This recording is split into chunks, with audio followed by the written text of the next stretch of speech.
વડોદરા શહેરમાં હરણી લેક ખાતે ગુરુવારે ગોઝારી ઘટના બની હતી। બોટ હરણી તળાવમાં પલટી ખાતા 2 શિક્ષકો સહિત 14 લોકોના મોત નીપજ્યા છે।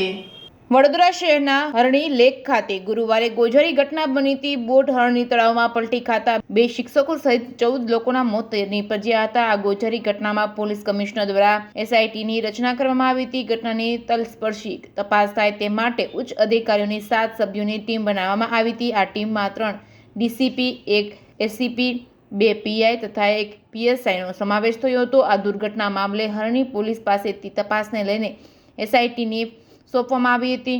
વડોદરાના વાઘોડિયાની ન્યૂ સનરાઈઝ સ્કૂલના બાળકો પ્રવાસ માટે ગયા હતા। તમામને શહેરના હરણી વિસ્તારમાં આવેલા તળાવ ખાતે લાવવામાં આવ્યા હતા। અહીં તળાવમાં બોટિંગ કરવાનું નક્કી કરાયું હતું। આ દરમિયાન તળાવમાં બોટ પલટી ખાતા 13 માસૂમે જીવ ગુમાવ્યો હતો। લોકો સામે એફઆઈઆર નોંધાઈ શું આરોપ લગાવવામાં આવ્યા? વડોદરા હરણી ખાતે મોટા નાથ તળાવમાં બોટ પલટી ખાતા બાળકો સહિત 2 શિક્ષકોના મોત થયા હતા। ટોટલ 18 લોકો સામે એફઆઈઆર નોંધવામાં આવી છે। વડોદરાના હરણી ખાતે મોટના તળાવમાં બોટ પલટી ખાતા 15 બાળકો, 2 શિક્ષકોના મોત બાદ 18 લોકો સામે એફઆઈઆર નોંધવામાં આવી છે। ગુજરાતમાં વડોદરાની બોટ દુર્ઘટનામાં કલાકો બાદ પોલીસે ગુરુવારે રાત્રે બોટ સુવિધા ચલાવતી કંપનીના કર્મચારીઓ અને બોટ ઓપરેટર સહિત 18 લોકો સામે ગુનો નોંધ્યો છે।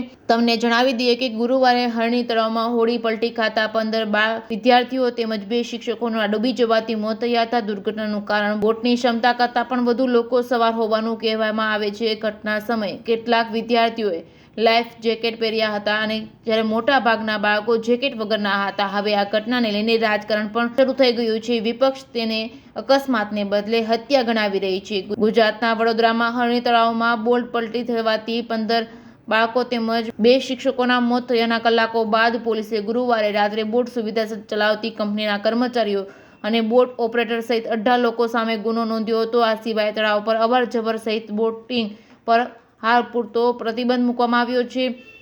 એફઆઈઆરમાં 10 વર્ષથી સ્થાનિક લોકો અને ઇમરજન્સી રિસ્પોન્સ ટીમ દ્વારા લગભગ 15 બાળકોને બચાવી લેવામાં આવ્યા હતા। જે 18 લોકોની આરોપી સ્થાનિક લોકો અને ઇમરજન્સી રિસ્પોન્સ ટીમ દ્વારા લગભગ 15 જેટલા બાળકોને બચાવી લેવામાં આવ્યા હતા।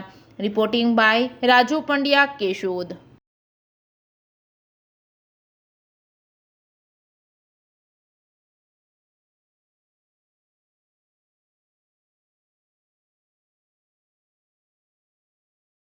गिर गए પછી પછી શું થયેલું?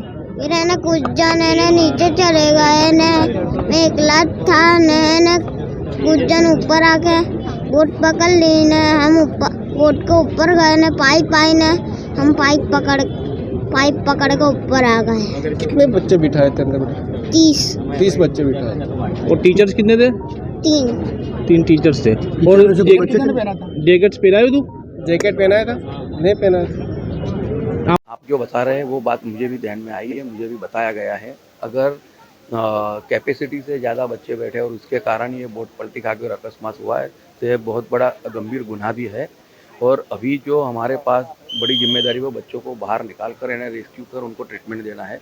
तो पूरा फोकस अभी जो कॉरपोरेशन का है वो बच्चों को बाहर निकालना है और उसके बाद में जो भी है जो भी कंसर्न व्यक्ति जो भी कॉन्ट्रैक्टर है उसको सख्त से सख्त सजा मिलेगी, ये मुझे विश्वास है।